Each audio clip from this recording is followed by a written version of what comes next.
Hi, I'm Annette from itsadelight.com, and today I am going to show you how to make vegetable beef soup.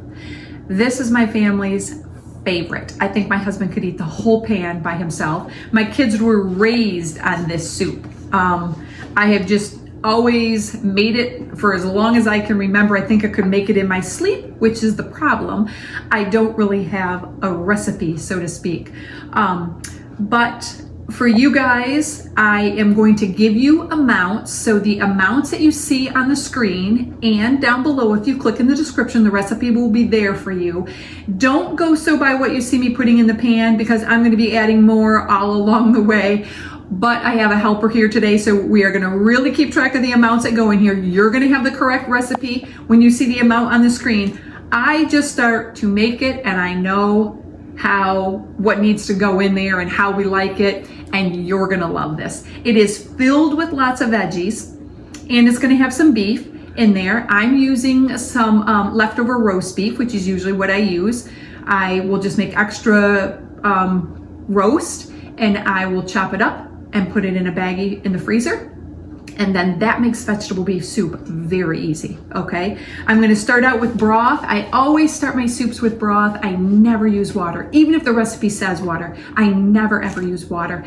This is a great place to use our nourishing rich broth. I have my own canned, but if you have store-bought, then this is chicken, so not chicken, but if it comes in a carton, quart to a quart, it's all the same, okay? Just use what you have or what you can get your hands on.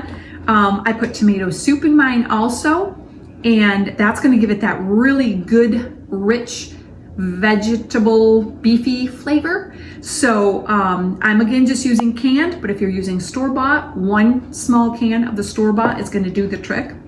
And then I'll let you know as we go whether I'm using one or two. I have ABCs here because they're kind of fun. If you have ABCs, which are basically a little tiny alphabet pasta, you can put in, you'll see I'm gonna add like a handful or so, probably less. You can put it in, you don't have to put it in. I'm gonna be adding barley to mine also. And the best thing about making soups for me all winter long is I make these soup veggies like this. It's a bag filled with, this one is filled with my zucchini and yellow squash that I diced all up in the summer.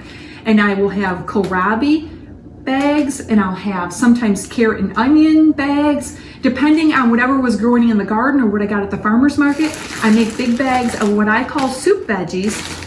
And these bags, now when I want to make soup, is super easy because I'm going to use a bunch of my frozen veggies, little bit of fresh carrots, maybe some onion, and I'm gonna end up with a wonderful pot of soup that I didn't have to hardly cut anything up for, okay? So if you haven't seen my soup veggie video, check out zucchini and how to freeze yellow squash and zucchini, how to freeze kohlrabi, there's one on there, and then you'll know about that. I'll link those below for you also.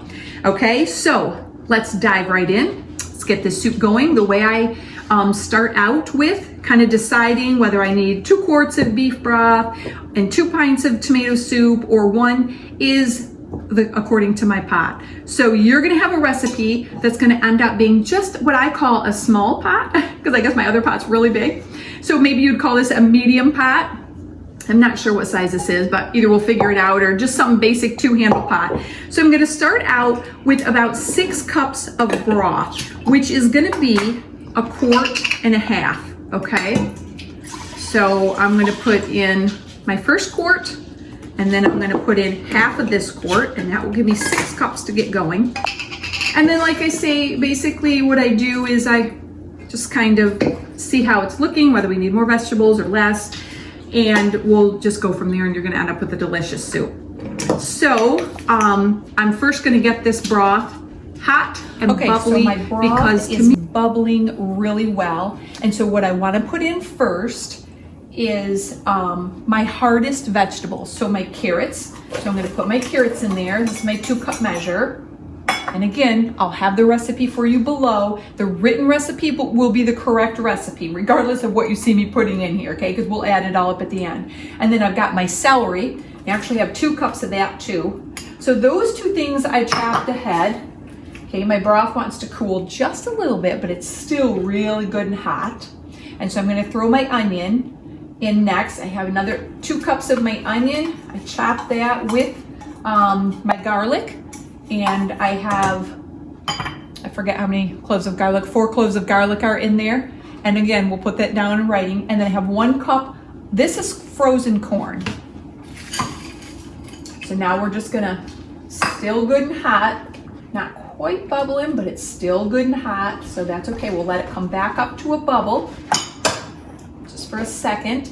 And then what I have here is I have some fresh parsley, which I love to use when I have fresh parsley, and I happen to have some fresh parsley. If I don't have fresh parsley, I'll just add like a 1/4 cup of dried parsley, because I think I love to get the green in there. And I'm gonna wait to add my barley and my ABCs. I wanna be sure this is good and boiling. Otherwise, it's like adding pasta to cold water when you start putting too many things in there, and it just doesn't turn into that nice soup. It kind of makes your broth get a little bit funky, I think, or not so clear. So we're gonna let this come back up, get good and simmering, and then we'll put in some more soup veggies and the rest of. Okay, so now I'm gonna add a few more things. It's time to add a few more things. I've got my bag of soup veggies here that is zucchini and yellow squash. I'm gonna dump in 1 cup of that. That's frozen.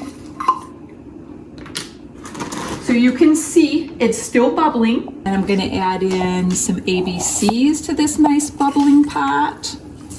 I'm gonna add in my barley. If you want to use barley, go ahead. If you're not a barley person, you can skip it. And we're just gonna give that a stir.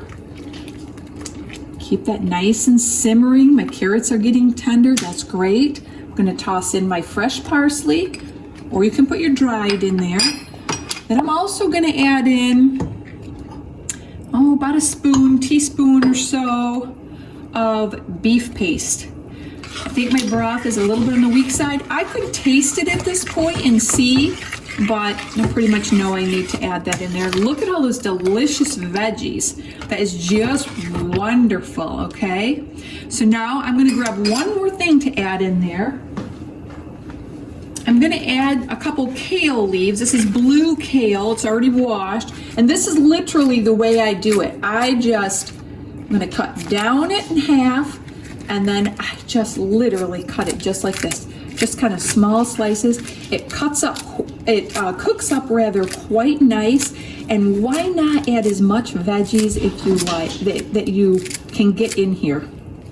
Give that a little bit of a stir. Give a little bit more. You could put potatoes in here. If you didn't want to do potatoes, you could use kohlrabi. That's a lot like potatoes. You could even use some leftover roasted golden beets. Any veggies that you like are just going to be perfect in this vegetable soup. It's not looking real beefy yet, but wait till I add the tomato soup and then it will. So we're going to let this simmer for just a couple minutes. Okay, I just gave it a little taste. It's burning hot, but is delicious. My carrots are getting very soft. They're just about perfect, so I'm gonna turn this down. I'm going to add my first jar of tomato soup, okay? And what I want to do is, I want to add my beef, because it's already cooked, very, very last, because it's just gonna fall all apart in my soup and turn to nothing. And that's what I don't want to happen. So my meat is gonna go in very, very last. Oh, this is looking wonderful. Okay, so you can see how that tomato soup just made it look golden and wonderful. Isn't that beautiful? Now what I'm gonna do is, before I add my meat, I'm gonna add some seasonings. Y'all know me, if you haven't seen Shake on the Goodness, I have a course called Shake on the Goodness where I just start shaking in the goodness, and that's what it's called. All different seasonings. So first I have sweet paprika, and I do about 5 shakes of everything. That's about 1/4 teaspoon. Some I do more. This is called Mom's Seasoning Salt. It's also on that course where I teach you how to make your own seasoning salt with no chemicals or anti-caking agents in it. And I actually want about 1/2 teaspoon or so of this one in there. Mine's very low salt, so can get away with adding more. I'm gonna add some onion powder in there. Yep, I know I have onions, but I definitely just wanna really season this up. Don't wanna need a lot of salt. We want some black pepper. And another one of my favorites is kelp. So kelp is just so healthy for us. It adds good flavor to everything. Put that in there. And then last, I have some chives. Sometimes I do chives, sometimes I don't, but we're gonna add about a tablespoon, I'm gonna guess, of dried chives, okay? And as I mentioned before, if you wanted to add fresh or dried parsley here, you can. I tested my veggies, they're soft. This soup is virtually ready to go. It just needs the meat. So I'm gonna add my meat in. Might have a little bit much. I'm just gonna start out adding half. I've got it measured out. My husband does like ours very meaty. He is a beef guy. So that's, you know, it's really optional, to be honest. If you wanted it, nope, I'm gonna add it all. If you wanted less beef, you could, for sure. So now I'm just gonna let that heat up. That is just wonderful. And I'm gonna serve you guys a bowl up. Okay, so that's it. Soup is done. And it's filled with lots of vegetables, good beef, wonderful nourishing broth. I hope your family loves this. My family loves this, and the next day leftovers are even better. One note I wanted to make, and that is, if you notice, I did not add any salt to it. I've already tasted it and had a couple helpers taste test it, and it got thumbs up without adding any salt. So when you start out with good veggies and broth and you season it up with all these good herbs, lots of times you don't have to add the extra salt. So see if you can go without adding extra salt and if it tastes wonderful to you too. But for those that just love to add salt to everything, add a little bit more if you want to, okay? Check out my course and you can learn all about why these spices are so good for you and how to shake on all kinds of goodness. If you really love this, give me a thumbs up and share this video and enjoy this winter soup. I'll see you in the next video.